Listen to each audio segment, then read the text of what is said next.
Good morning, good afternoon, good evening, good whatever time of day it is. Thank you for tuning in to Conversations with Dr. Don.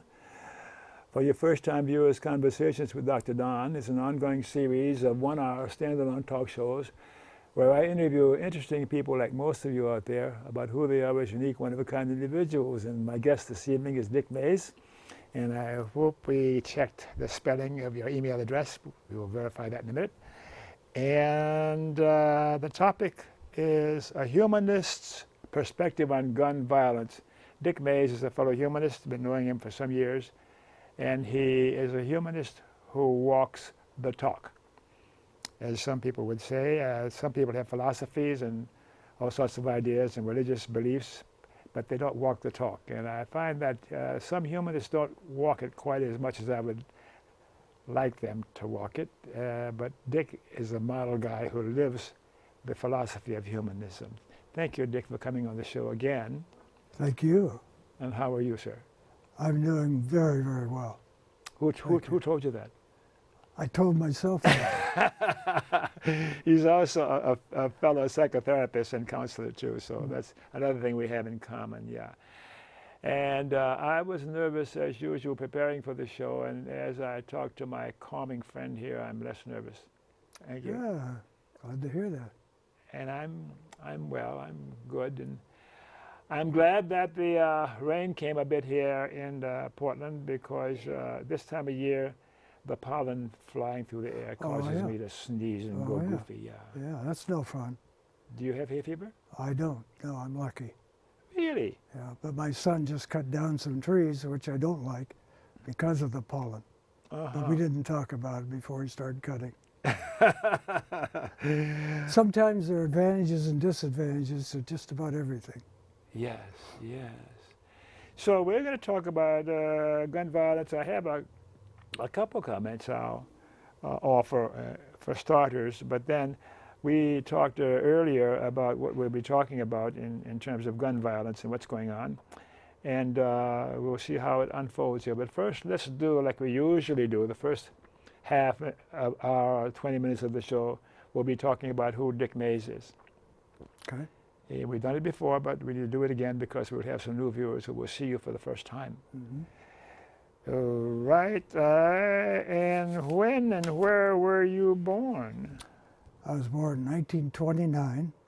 That's a memorable year. And I was born in Salem, Oregon. So I'm a native Oregonian, and I've lived all about 5 years in Oregon somewhere. Darn, yeah. Lived a little in Colorado and California and Germany. Rest of the time pretty much in Oregon. How long did you stay in Germany? Germany, I was there 3 years. Uh-huh. A little place called Heidelberg. Some people have heard about it. Yes. If you see tourist pictures of Germany, one of them you'll see is the castle in Heidelberg and the river Neckar. So when were you there?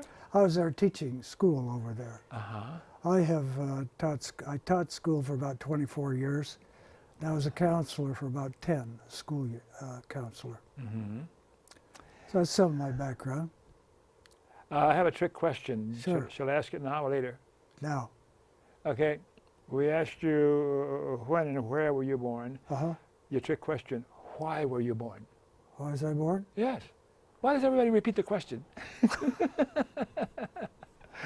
Well, I tell you, I'm grateful for a lot of things. My wife and I have a little ritual at dinner time. Instead of saying grace or something like that before we eat, we mention something we're grateful for. And when I would run out of other things, I can say, I'm breathing. Or, my parents got together, and here I am, which is miraculous, right? I don't believe in miracles in the ordinary sense, but there are natural miracles. What chance did we have in this universe to exist, to live a life? Is that something to be grateful for? You betcha. We had a chance. So that's why you were born. Yeah, they got together. I think I was born to be kind and nice to fellow humans and all other living things. Oh, like kind of a mission or something, huh? Oh, yeah. Yeah. It's a thought comes to mind. Of course, I've had a lot of practice to answer that question myself through the years with my guests. Yeah. So I'm ahead of you on that one. Yeah. Sort of a philosophical view of... do you want to leave a mark somewhere? Is that the idea? I think I would leave my mark in my ongoing relationship with fellow human beings primarily. Yeah. That's a kind of a mark, to be kind and friendly and charitable, which is my philosophy, you know, to be nice to people, because it feels good. But anyhow, we're talking about you, not me. How about a modification of the golden rule? Treat others as they would like to be treated. Okay. In other words, some people, if I treat them like I like to be treated, maybe they like to be treated differently. Now, you're an old psychotherapist, and you know some people like to be kicked or disrespected. Well, I was thinking about it. Let's take it specific.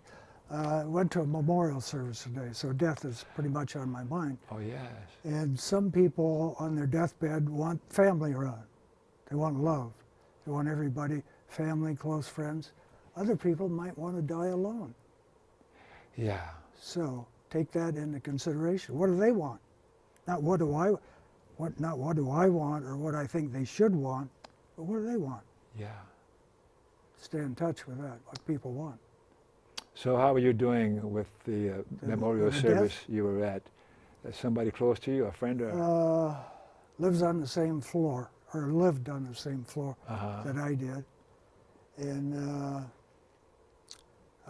so he was kind of withdrawn. We'd have floor meetings weekly. Yeah. And he'd be outside the circle. And he'd sit over there and he wouldn't say anything, and then he'd say one thing. It was always funny. See, it makes you smile to think about it. Yeah, so he made his contribution. And then his kids talked at the service, and there were tears. You could tell that they thought he was a great father. Okay. Yeah. So, and anything significant worth mentioning about your national or cultural heritage or racial heritage, or you're playing on American white bread or what? Kind of a mix, probably. I know Norwegian. I think some English and German, and I've never really thought of myself that way. You know, I'm kind of such a mixture that I don't think of myself as a particular.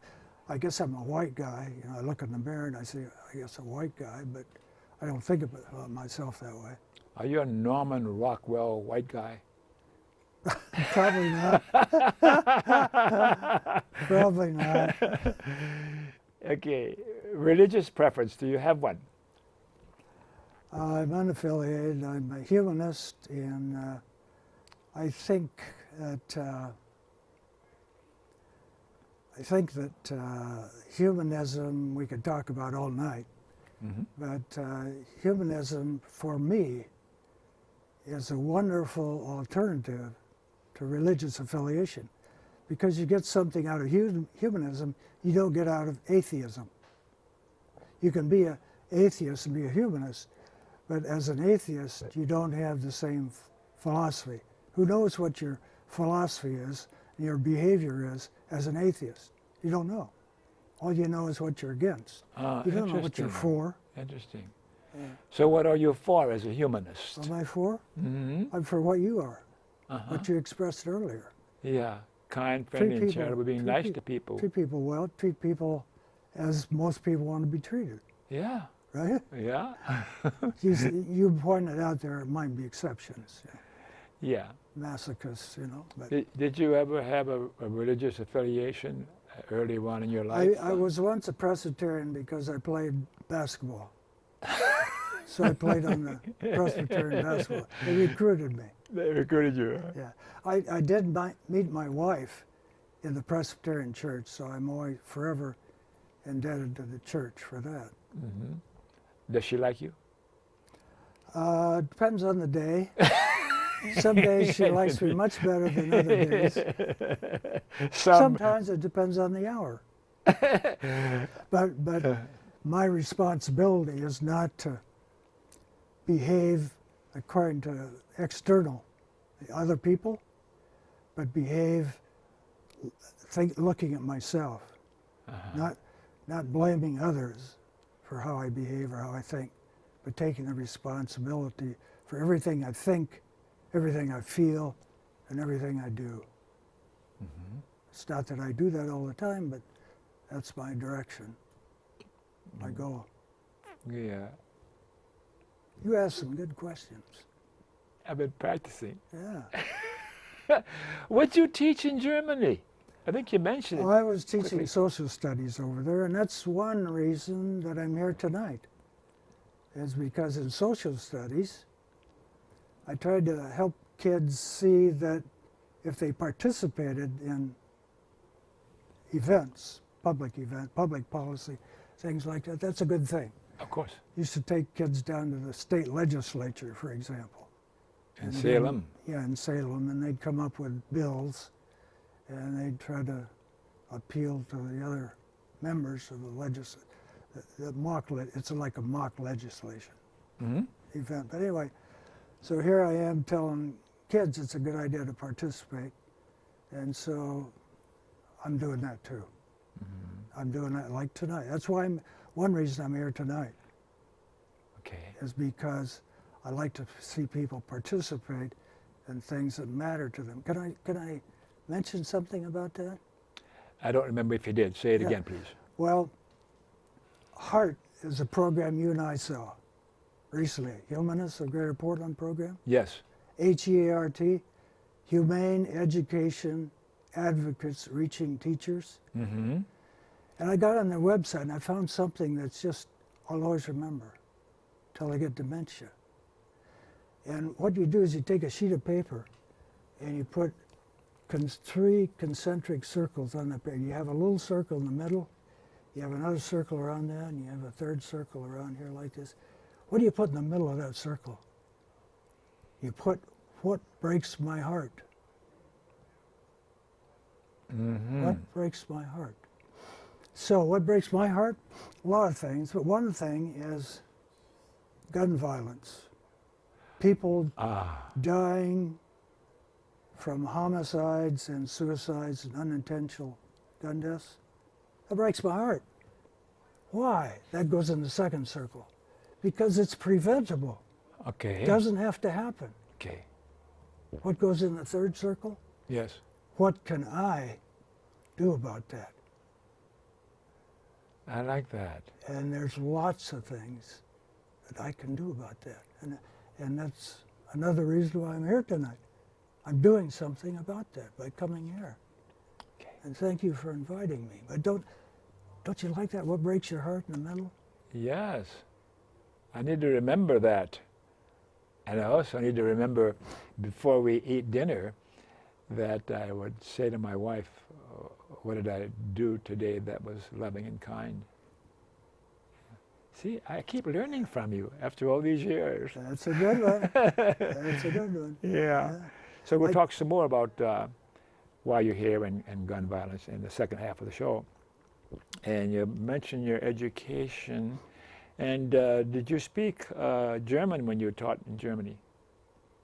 9. I can count up to 8, but not 9. And you taught for 20, 25 years, you said? 24 years, 10 years school counseling. After that, I retired and substituted in schools as a counselor and got involved in something we'll get into much deeper later. I would go into schools where there had been a suicide. Portland Public Schools. So you've been at this kind of stuff for some time. So I'd go in there and try to prevent others from happening. What a job. And after that, I became a half-time crisis line counselor. I get these calls from people, some of whom are suicidal. And some of these people couldn't afford counseling even though they could apparently benefit from it. And so after I retired from that, I set up a counseling program. I remember. Yeah, we take donations, so people can't afford the going rates. We see them, and it's very satisfying. One of the most satisfying things I've ever done. Okay, that's what I mean by walking the talk of humanism, rather than just having the ideas and the thoughts and speaking about it. And you have a partner, a boyfriend, a girlfriend, a husband, a wife? What do you have? I have a wife. Yeah. Yeah. Is she going to see this show? I'll recommend it to her. Yeah. See what she says. You want to tell her something in camera 3? Tell her what you want to tell her. Hi, Amy. I love you. Even I felt that, Amy. You know, you were singing earlier before we started the show. Yeah. And what I have done for years is I take her coffee to her in the morning and sing her a song. And quite often it's a love song. Really? Yeah, it sort of starts the day out right. Of course. Yeah. That's the third thing you're learning me tonight. You never stop. Thank you. Yeah. And children and grandchildren? Yeah, we have 3 children and 7 grandchildren. And memberships in political, social, or civic organizations. Do you have any of those memberships going on now? Well, I'm a Democrat politically. And member of Ceasefire, Oregon. We'll talk more about that. Of course. Tonight. I'm a member of Southwest OFA, Southwest Portland OFA, Organizing for Actions. You know, it's like your sign. My sign. Yeah, I was waiting for an opportunity to show my sign. There it is.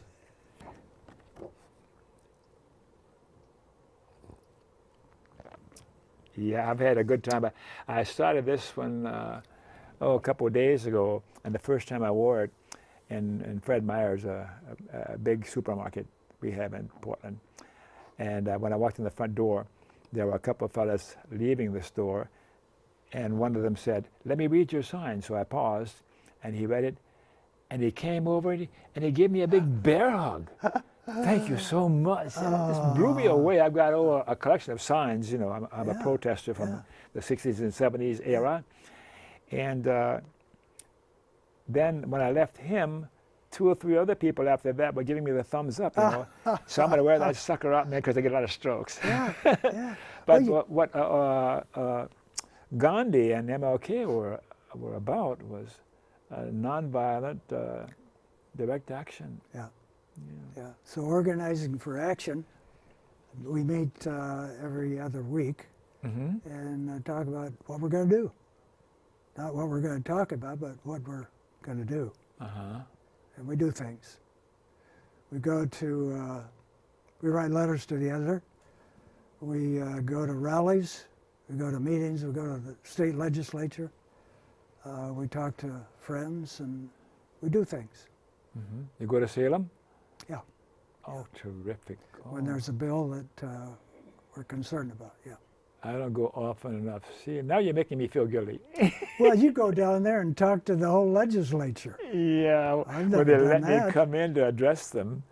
Well, you've been there several times. Yeah. So And I intend to go back several more times if they'll invite me.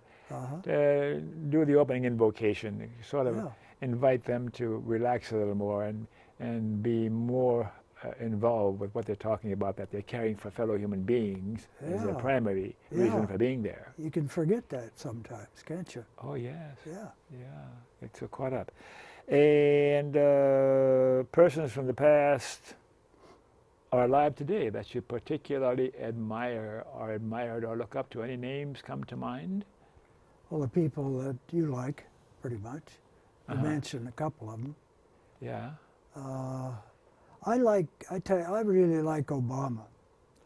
Now, to me, Obama has 2 characteristics. He's an idealist, but he's also a pragmatist. In other words, what can I get done given this Congress? It's not like he's a Bernie Sanders or somebody who can talk about what's ideal. For example, when he started this Obamacare thing, he said, we can't start from scratch. Why? Because that's not the way things work. You don't throw everything out and start all over. It doesn't work that way. The way it works that way is, the way it works in Congress is that sometimes you have to compromise what you would most like in order to get anything done. If you don't get anything done, you're really supporting the status quo. Yes. If you don't get anything done. And it took him tremendous efforts just to get the votes, you know? And how can you get the votes now with that Republican, you know, Poison. Tea Party? They met the night before he was inaugurated, and they agreed that they weren't going to let him have any success. And he goes in with a campaign to compromise, work across the aisle, all that stuff. And it took a while, but at some point he learned that he couldn't do that. That's why all the executive actions now. I admire Obama tremendously. Okay. Why do you think the Republicans did that? Why do they want him to fail totally? Why? What's your opinion? Let me guess. I don't know. Of course you don't know. Let me guess. I'll be a Republican. When we're in power, we do the right thing. We have the policies that are best for this country. And if we really believe that, let's not let him have any success. Let's help him fail, which they've done a wonderful job of any failures he might have had to support that. What, the fact that he is black? Oh yeah, absolutely. Absolutely made a difference. Yeah, he's the wrong guy. We should have a white guy in there, right? Let me digress for a moment. Yeah. About a week ago, there was a 2-hour special about Obama's performance to date, since he's been in the presidency. Yeah. And I was a little embarrassed as I watched it unfolding, and it showed him in everyday activities, so to speak, in the White House, and his staff, and Rahm Emanuel, and the whole shot. And I used to be very angry with him because he didn't close Guantanamo, or he didn't do a few other things, and he's flying drones all over the place. But then I'm seeing how it is he's making these decisions, and doing what he's doing is getting done what he can get done. Yeah. So I came away being less hard on him. I'm still upset whether it's Obama or anybody else who's going to keep Guantanamo open and those kinds of things. But I'm looking at him differently now, and I appreciate I'm a humanist and I can change my mind. Hey, love it. That okay? Hey, I'll add you to Martin Luther King and who else did we mention? Gandhi. Gandhi, yeah. I'll add your name there. Can we add Jesus to that? Yeah, the problem with Jesus is that people read the Bible and they think Jesus is who is portrayed in the Bible. No, I'm seeing beyond that. The people I have a confidence in who studied this, what did Jesus say and what did Jesus do? They say about he said about 18% of what is attributed to him in the Gospels. Now, why do I admire why do I have confidence in these people? Because they had about 75 people studying this. Every statement that is attributed to him over a period of years. They had to argue their case. You sit down with 75 scholars and you argue, I think he said this. No, I don't think he said that. You have to make a case like you would in a trial. Terrific procedure. And then you vote after the arguments are over. Everybody votes. Yeah, he said that. I'm not sure he said that. No way he said that. The whole book of John is in black, which means practically none of them thought he said anything that was attributed to him in the book of John. Isn't that something? You're dangerous. And I'm going to offend perhaps a few viewers with my next comment. I think perhaps Jesus was an original humanist. That's the 18%. Yeah. I think Yeah. all organized religions nowadays believe that their belief in how they should live is the same as a humanist belief. But what happens along the way with organized religions and the people who lead those religions, they deviate some sort of a way, and they get their personal interests involved, and they think they're behaving in support of ordinary human beings when their own selfish interests are in play, and they're not even aware of it. But anyhow, I think Jesus was a humanist. Yeah, that's like I said, it isn't like these scholars thought that he didn't say any of those things. They thought he said some of those things. And some of them, in fact, the guy who kind of led this whole operation came to Powell's and he said, I'm a Christian. Powell's bookstore here. Powell's bookstore. He said, I'm a Christian. Even though he helped take the Bible apart. What did Jesus actually say? What did he actually do? And he calls himself a Christian, not because he has beliefs about the supernatural, because he admires Jesus, like you're talking about. Ditto. Yeah. Okay. Well, I think we've run out of who are your questions. So let's take a little break, and then we'll come back and talk about gun violence and those kinds of things, right? Mr. E.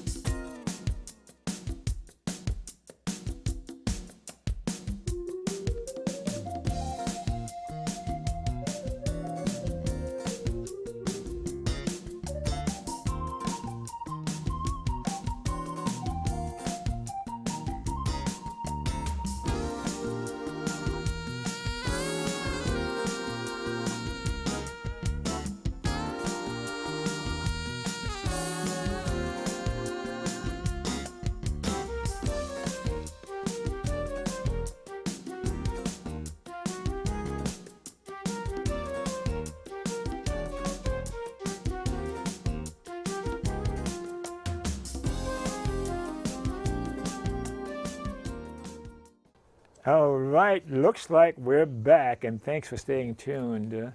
And for you first-time viewers who didn't see the opening of the show, the Conversations with Dr. Don that you're watching is an ongoing series of one-hour standalone talk shows where I interview interesting people about who they are as unique, one-of-a-kind individuals, and about what it is that we decided to talk about tonight. We're talking about gun violence and anything related to that. And my friend and fellow humanist Dick Mase is my guest, and we've had a good time talking about who he is, and now we're going to talk about gun violence. And okay, I have a couple comments I want to make because of my little brief research after we decided we were going to come on.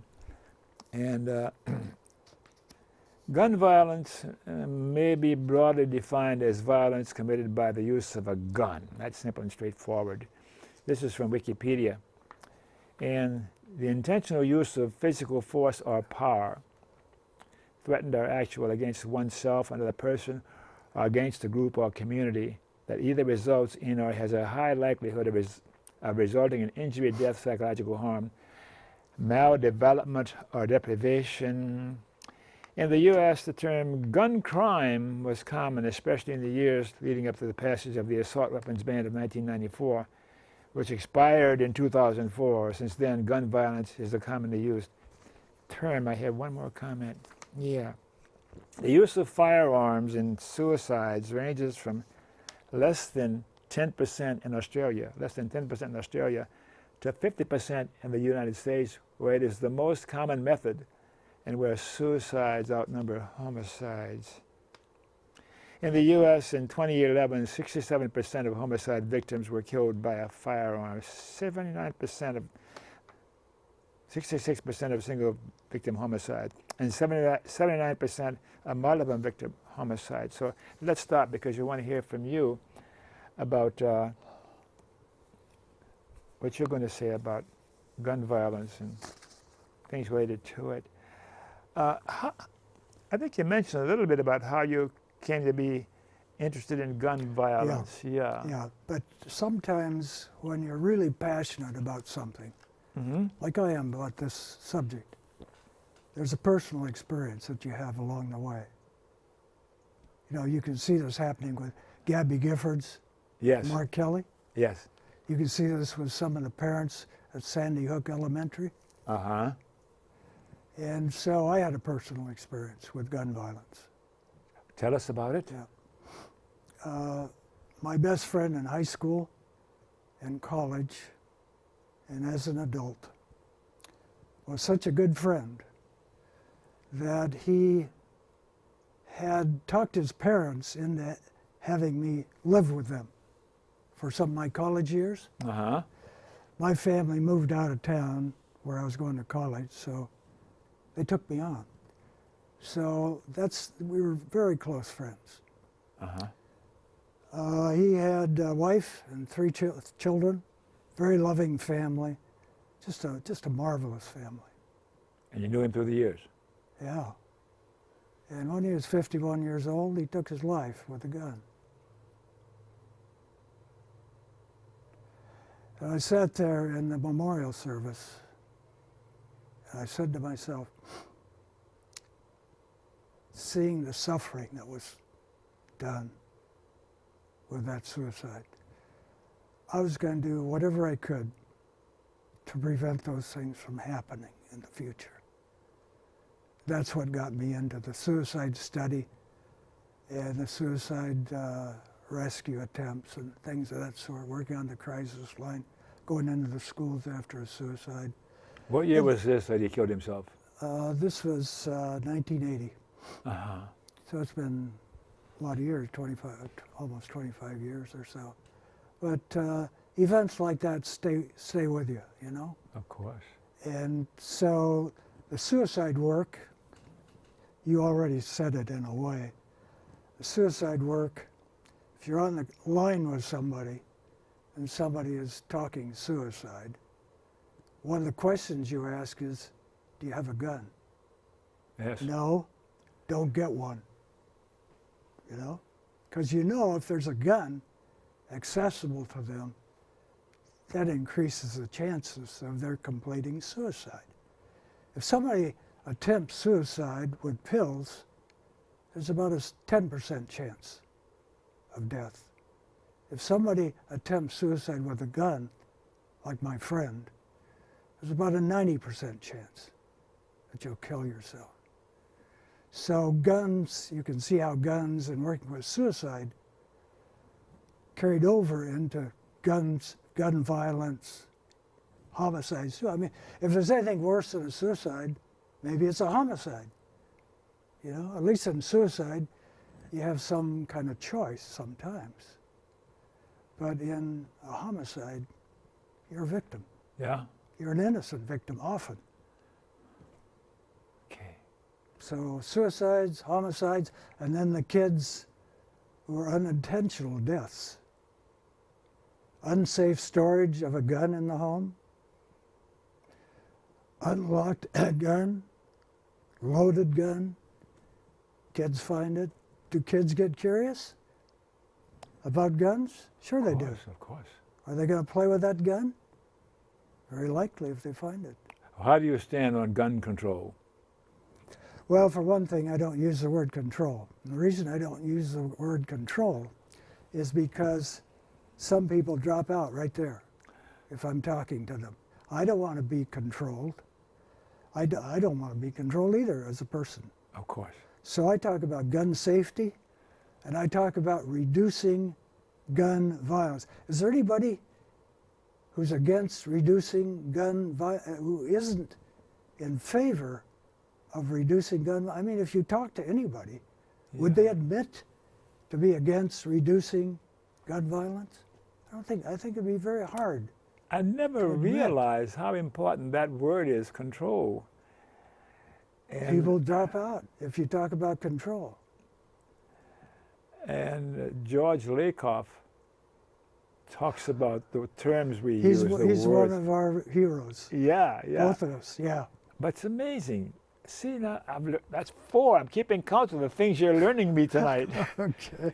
Yeah, Okay. gun safety and reducing gun violence. Reducing gun violence. Yeah. Of course, safety. The other side, the gun rights people, will say that the way to reduce gun violence is a different way from what I'd say. They'd say the way to reduce gun violence is to have more guns out there so people can intervene when there's some kind of collective town center or something like that, you know. If everybody had a gun, or have guns in the schools. If you have guns in the schools, think of the teachers that are going to intervene when a shooter comes in there and tries to shoot these kids. Why do you think those people have that kind of thinking going on for them? Here's my cynic side. Here's my cynic side. The gun industry is an $11 billion industry in this country. Yes. So if you say, what are the policies that are not going to restrict the use of guns, but expand the use of guns? I can sell more guns. Who advocates those policies? NRA leadership, for one example. I'm not talking about the NRA members. I want to make a strong distinction between the NRA leadership and the NRA members. Yes. Do you know why I do? No. Okay. The NRA members are in favor of universal background checks. The members are. Mm-hmm. Yes, okay. Republicans are, as well as Democrats and independents. Gun owners are in favor of it. So what's going on? Why can't we get that? Powerful lobbies, a lot of money involved. Okay, that's one way of looking at it. Another way is, what is it about the American character, personality, that they don't ignore that kind of pressure and be more reasonable and rational in their ownership of guns, particularly assault rifles and those kinds of things? What is it in our makeup that we want to do this? Elected officials get ratings by the NRA. And some of them get A's. And that might mean money. You know how much it takes, you know, to run for office now. You have to have, I won't say you have to have it, but it helps if you're going to be competitive to have some money. Where do you get that money? From people who have the money. They're willing to spend it. I think NRA, don't quote me on this, but I think the NRA might have $300 million to spend on various campaigns.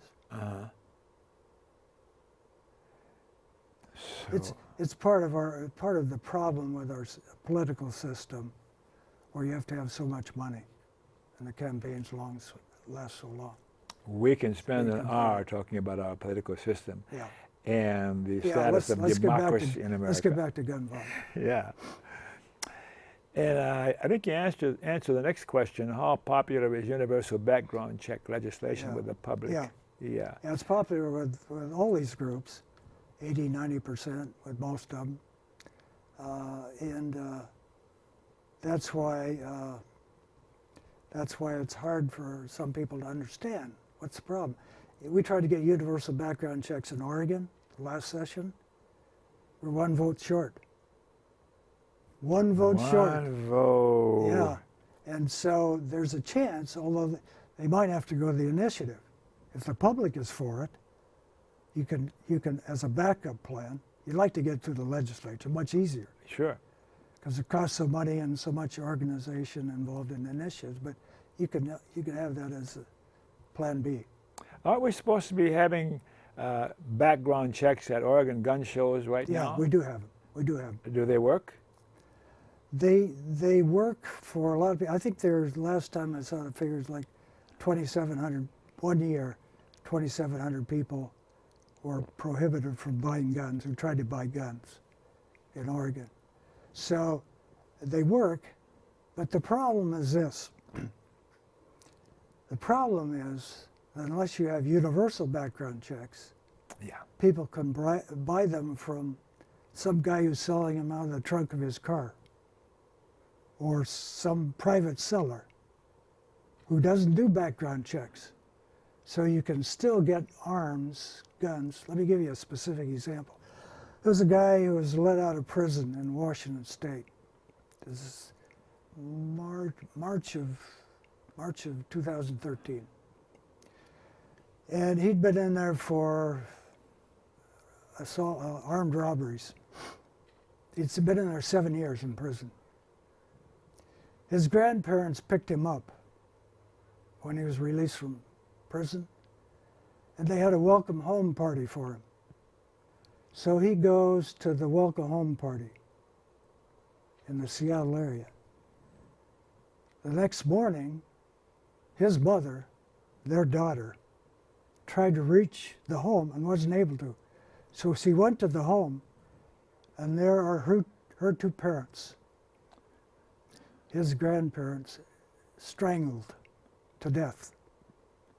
And their car was gone, and their cash was stolen. So where'd this guy go? He was looking for a gun. The detectives who investigated this case found that he was looking for guns on the internet. So where can he get guns? Well, it's pretty hot for him in Washington State, right? A statewide search for this guy, prime suspect. Yeah. So where's he end up?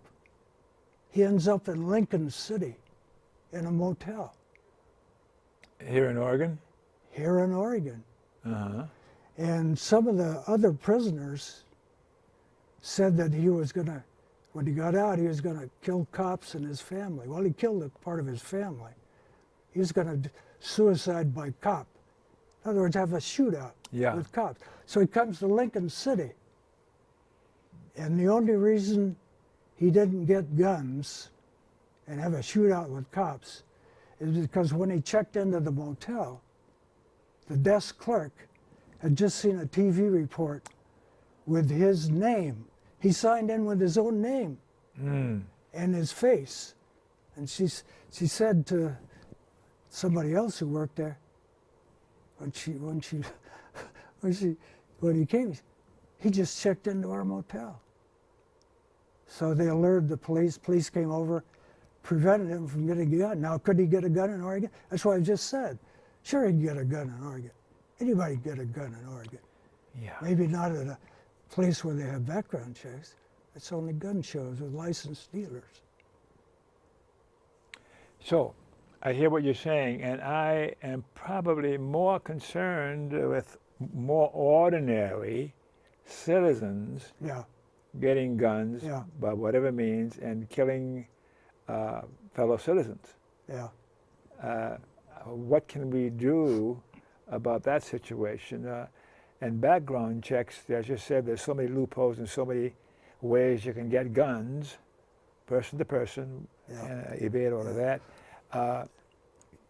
Can we do something so that the citizenry doesn't have a need to have guns to the extent that they do? Getting underneath a lot of this stuff is a culture, a gun culture. Yes, yes. So I try to pick away at that. And the way I do it is one way to do it. Not just one way, but a lot of people get their guns for self-defense, right? Yes. Mm-hmm. And so you look at the research on self-defense, and what you find is that if there's a gun in the home, it's far, I won't give you the numbers because it's hard to remember numbers. Sure. I'll just say this. It's far more likely, the research says, it's far more likely that that gun will be used for a homicide than for self-defense. It's also far more likely that gun will be used for a suicide than for self-defense. It's also far more likely that gun will be used in an unintentional killing, accidental, than for self-defense. And one other point, it's also likely that if a person has a gun, that they're more likely to use it for threatening others and intimidating others. keep off my grass, right? Mm-hmm. And you get into an argument. You've seen stories like that. Oh, yes. One guy has a gun. There's an argument. Road rage, right? So I try to undermine the whole thing about guns for self-defense because they're not used that way. Usually, I mean, there are exceptions. There are, in 2010 in the country, there were 232 legally justified homicides. 232. How many gun deaths were there in 2010? 31,000. 31,000 gun deaths, 232 clearly justified in self-defense. Wow. That's less than 1%. Let's move along because you've got so many more questions I want to ask. Yeah. Yeah. Are kids watching violent movies and playing violent video games causing the gun violence in our country? Yeah. Is that? Let me just add one thing to that. Of course. Mental health. Yes. Yeah. Oh, yes. See, well, the problem is kids see all these violent movies. They watch all these violent, and they play these violent video games, and they need mental health treatment. Well, the United States, let me give you a specific example, UK. What's the rate of death in the United States compared to the United Kingdom? Would they have twice as many deaths here, gun deaths, per 100,000 people? Would they have 5 times as many? 10 times as many? 20 times as many? 30 times as many? No. 40 times the rate in this country than in the UK. The average death count in the UK annual, 150 people. Should we ban gun ownership in this country? Japan comes close to that. They had 4 gun deaths in a recent year. Now, I'm not arguing for a Japan system. Very, very hard to get a gun in Japan. Very hard. Sure. It took one guy a year to get a gun, but American who moved over there. But anyway, the point I'm making is that in the UK, they have much stronger gun. We have the weakest gun. We have the most permissive gun policies in this country than any of the Western industrialized countries. Mm-hmm. Is there a connection between gun deaths and weak gun policy? Of course. Well, in the UK, you can't get a gun for self-defense. In here, that's how most people say they get a gun. So I want to undermine that gun culture, you know.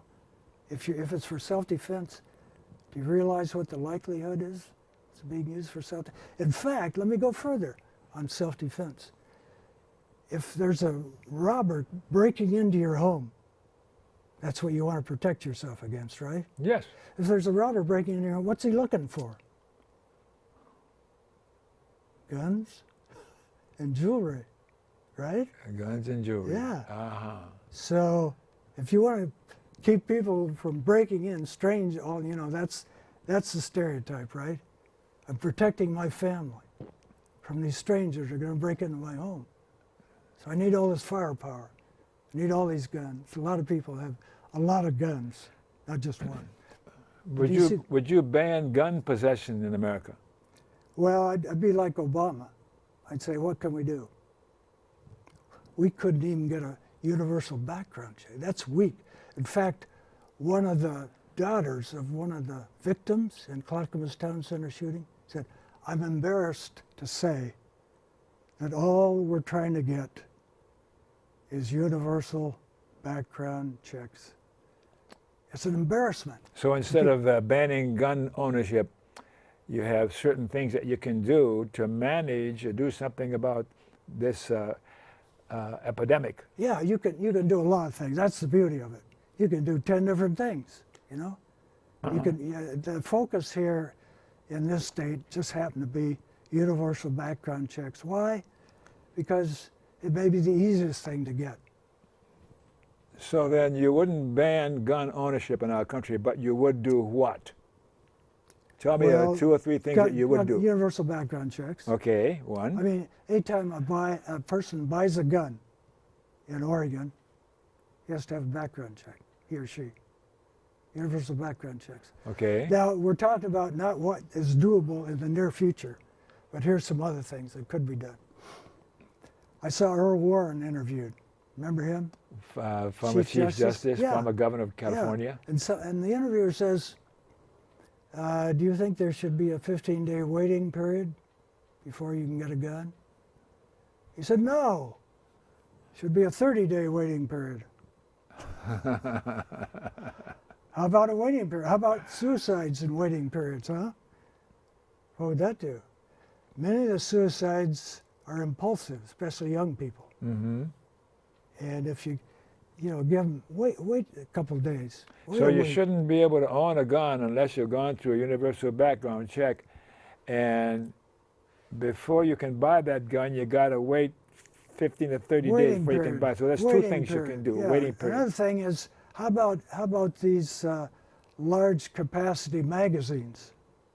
James Holmes in Colorado, 30 round magazines. Yeah.